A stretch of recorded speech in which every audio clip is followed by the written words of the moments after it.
আসসালামু আলাইকুম। দর্শক, আমরা তো প্রতি শুক্রবার জুম্মার নামাজ পড়ি, তাই না? কিন্তু এই দিনটা কি শুধু একটা ছুটির দিন, নাকি আমাদের জীবন বদলানোর একটা সাপ্তাহিক কোর্স?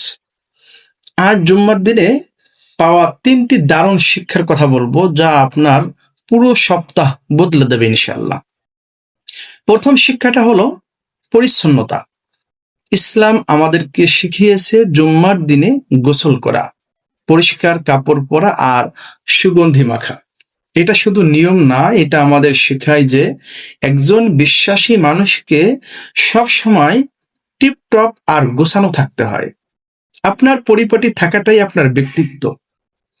দ্বিতীয়ত, চুপ থাকা এবং শোনা।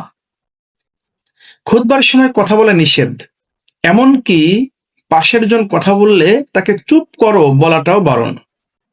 এখান থেকে আমরা কি শিখলাম? জীবনে সফল হতে হলে আগে ভালো শ্রোতা হতে হয়। অন্যের কথা মনোযোগ দিয়ে শোনার ধৈর্য তৈরি করাই হলো জুম্মার বড় একটা শিক্ষা। সর্বশেষ, ভ্রাতৃত্ব। এলাকার ধনী গরিব সবাই যখন এক কাতার দাঁড়ায়, তখন সব ভেদাভেদ ভুলে যাই আমরা, তাই না? জুম্মার দিন আমাদের শেখায় একে অপরের খোঁজ নিতে, বিপদে পাশে দাঁড়াতে। এটাই আসল সামাজিকতা।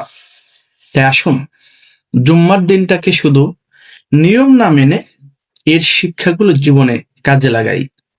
ভিডিওটি ভালো লাগলে শেয়ার করে অন্যদেরও মনে করিয়ে দিন। সবাইকে জুম্মা মুবারক। আসসালামু আলাইকুম ওয়া রাহমাতুল্লাহি ওয়া বারাকাতুহু।